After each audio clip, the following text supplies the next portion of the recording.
Warning: the following episode contains elements of horror that may be unsuitable for listeners under the age of 13. Listener discretion is advised.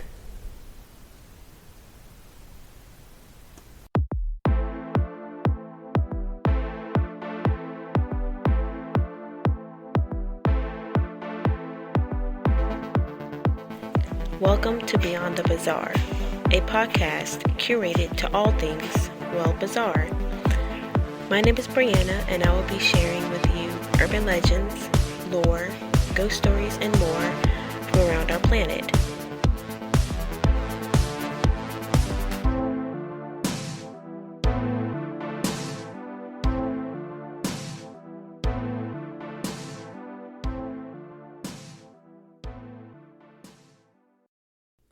Hey everybody, welcome back to Beyond the Bizarre.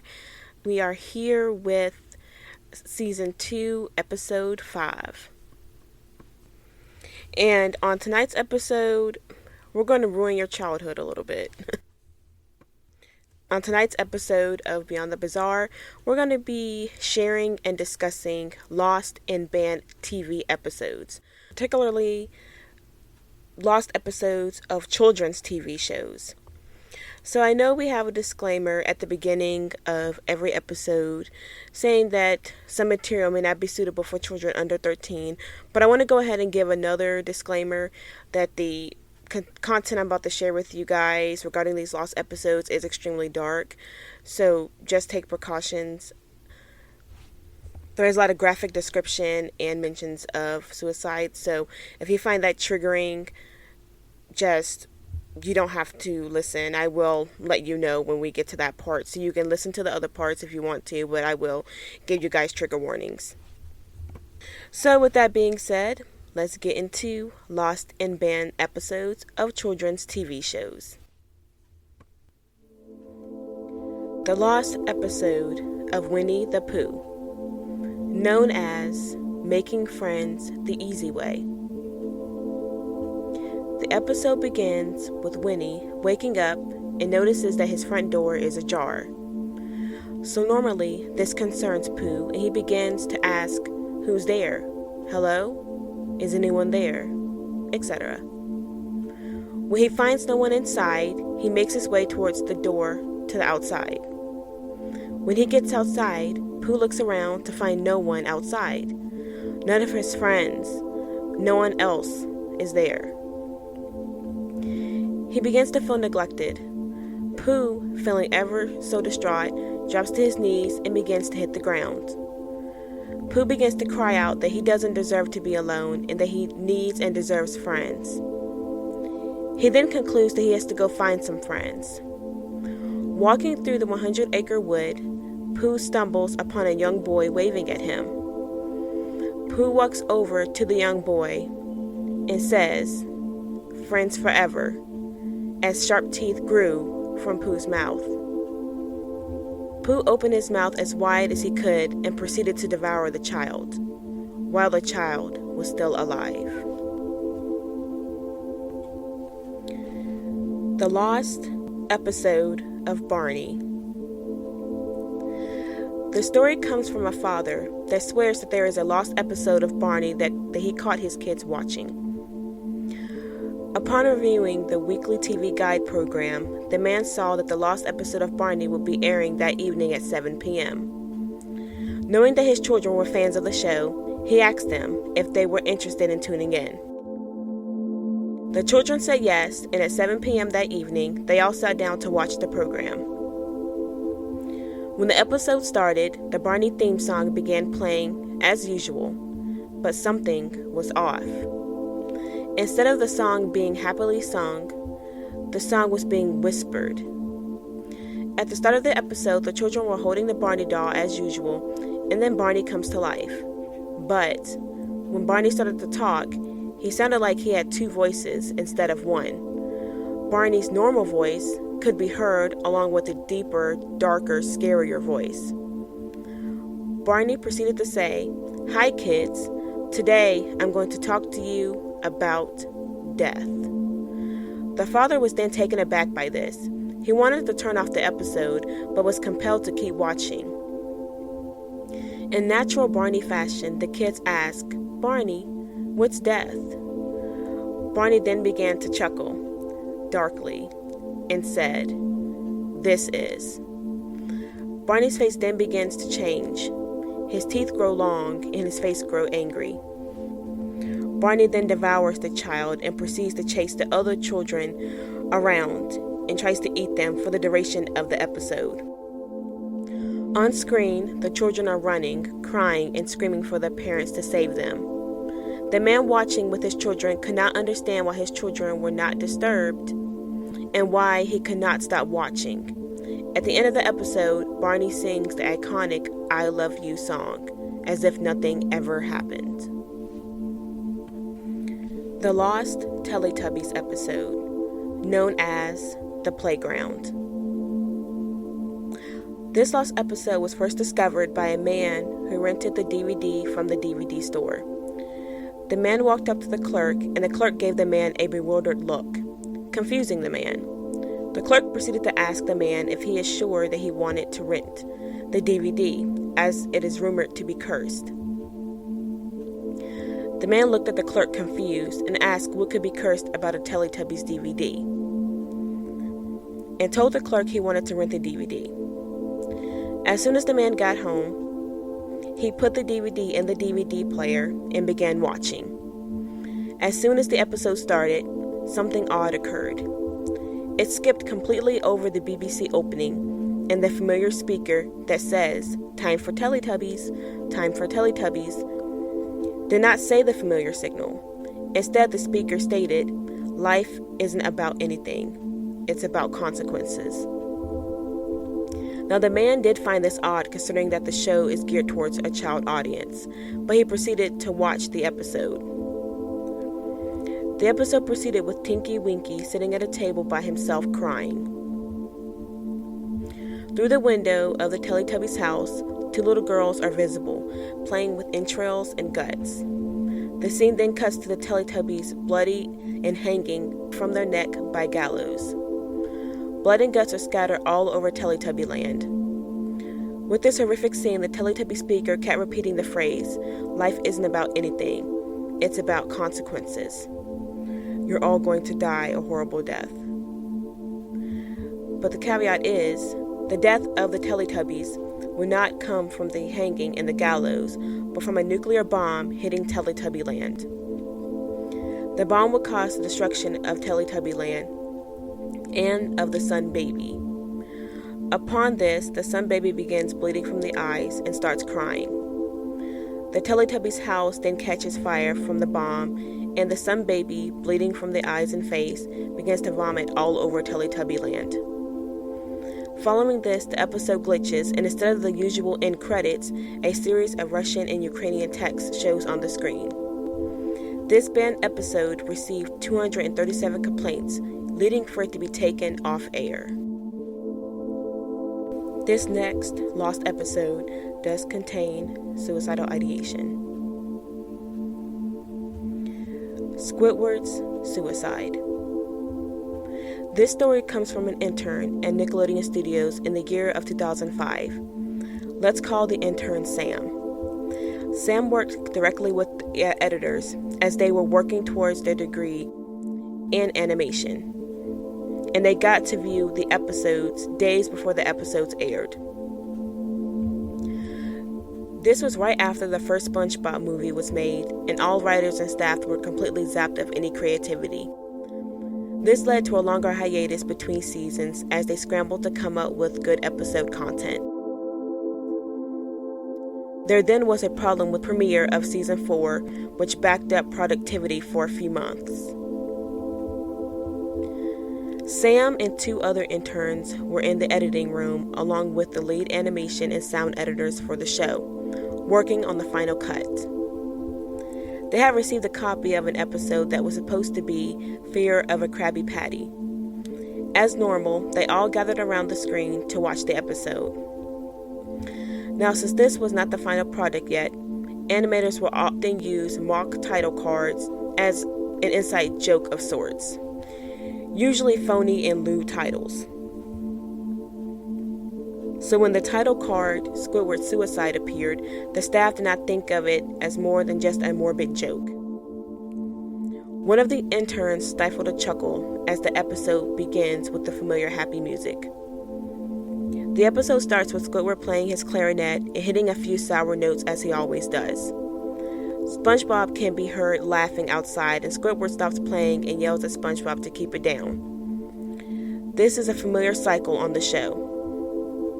SpongeBob obliges and goes to visit Patrick and Sandy. The familiar bubble splash screen then appears, and the episode has reached up to the portion where we see the ending of Squidward's concert. This is when Sam, the intern, first starts to notice that something is off. The first few frames repeat themselves, but the sound does not repeat. Since the episode is in the last stages before the final cut, this is not common. But when Squidward stops playing, the sound finishes as if the glitch never happened.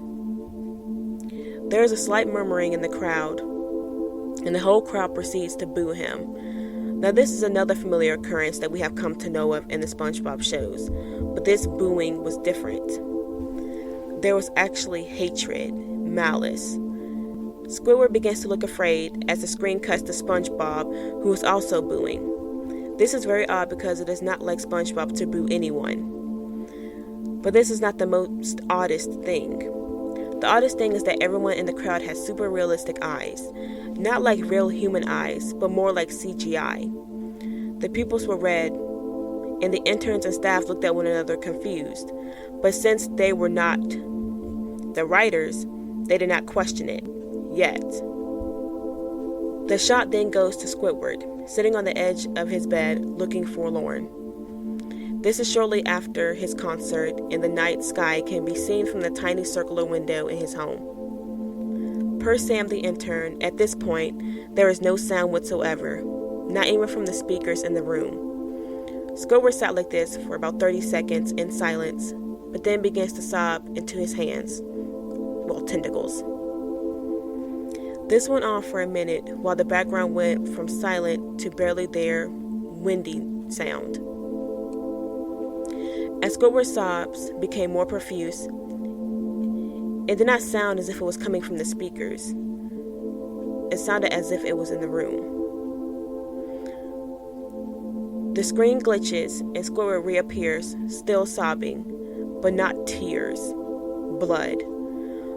Blood seeped from hyper-realistic eyes, and the faint sound of laughter can be heard as Squidward sobs. The screen glitches, which prompts the editor to rewind, and disturbing images can be seen. Squidward returns to the screen with a gun in his hand. Squidward puts the gun to his head and pulls the trigger. The episode ends with Squidward's dead body laying on the bed as the screen goes to black. All the staff stare blankly at the screen. The producer was highly upset and wanted to know what was going on. There was a full investigation into the incident, and the staff walked away with images burned into their brain and nightmares. Those were a doozy. When I heard about those, when I was researching this and reading about it, I was interested, but at the same time I was really creeped out, and it did ruin my childhood. So I hope you guys' childhood is ruined along with me. So, my thoughts. Starting with the lost episode of Winnie the Pooh, Making Friends the Easy Way. So I wish I had found a little bit more detail on it, but the one question I did have was that what happened to all of his friends, like Piglet, Tigger, did he eat them too, like he ate the little boy?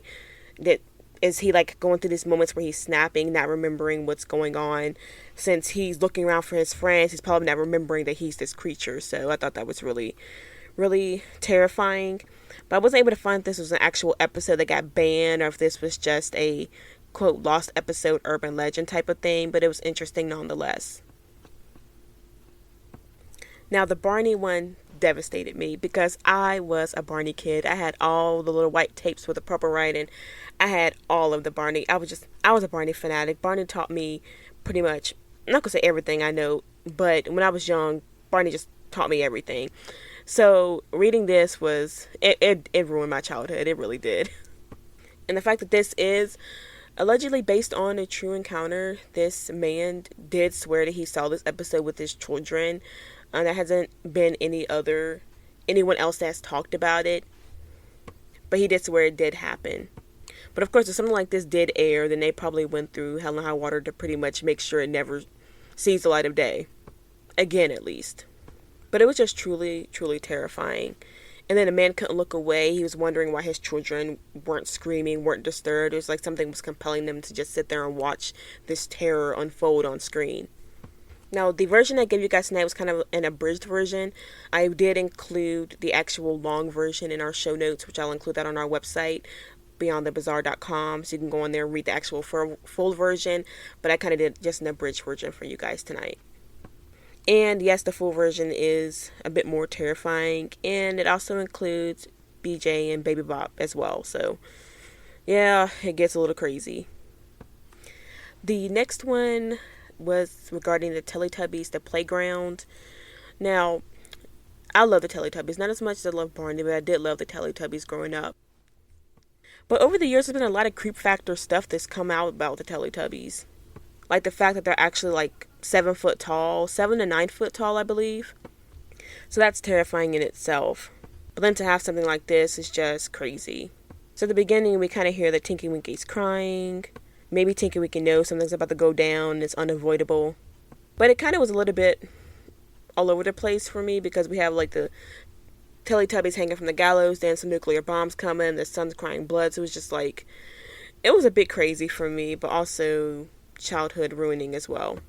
And once again, this is a real life episode. Apparently 237 complaints were filed and had it taken off air.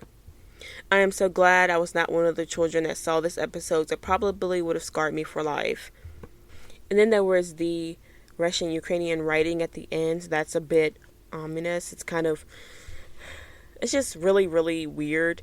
And once again, like I said, it's the fact that it's actually a real episode is kind of just like unsettling.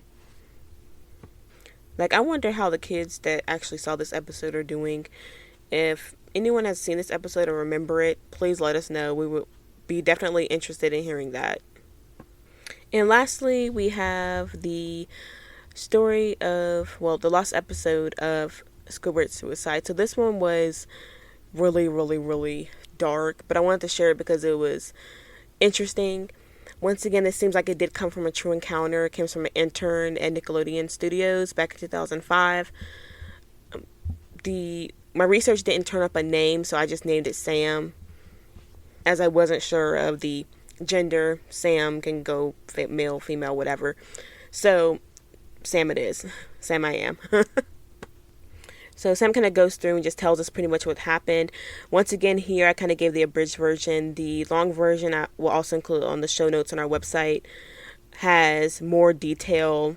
I mentioned in the abridged version that there were images that showed up when the editor rewinded the episode, and those images are very, very graphic. And I also included in the long version of the link. In the long version that I will include in the link and our show notes. So with this one, I automatically knew something was wrong when I was doing the research on it and reading it and making the abridged version. That when I read this SpongeBob was booing, I said, okay, I already know it's going to get dark from here. And it said he was booing, and it was just like, I've thought about all the episodes that we see where Squidward's playing his clarinet badly, and SpongeBob is getting into shenanigans and Squidward's getting frustrated, just how many episodes that's happened on. And I couldn't help but wonder, which episode, was this the basis for, obviously it was changed. We've never seen this episode see the light of day. So obviously it was changed, but I just wonder what, who made this episode, or, how it was, how to even get created. Because obviously the editors, the animators, writers, no one knew. But the fact that they kind of knew, they did the mock title card thing, it could have been somebody that, that worked there, or maybe a disgruntled ex-employee that maybe did that to terrify them. Who knows? But it was terrifying. So if their goal was to scare people, I would say they accomplished that. I think what really adds the extra creep factor is that these are children's shows that we've all been kind of geared to think of as innocent. Like, how many, TV shows have you watched, as a child? Then when you're older, you catch like the adult jokes and puns and sarcasm that you wouldn't have catched when you were a child. All the dirty jokes and all this stuff that I see in all the cartoons I watch now, just like, it just kind of goes, I'm not gonna say goes over our head, 'cause some kids did understand it, but it's just kind of like that, just subliminal messaging, imaging there. They know that we do come to recollect when we're older. So for the episodes that may be just lost urban legend episodes and the episodes are actually banned, I feel super bad for the kids that saw these episodes, because that's going to come back to literally haunt them. And if it does, and if we read or hear or see anything about it, we'll be sure to let you know. Because here at Beyond the Bizarre, that's what we're all about. The bizarre, scares, frights, what have you. We hear all about it every single Tuesday. So until next Tuesday, have a great night, sleep tight, and stay bizarre.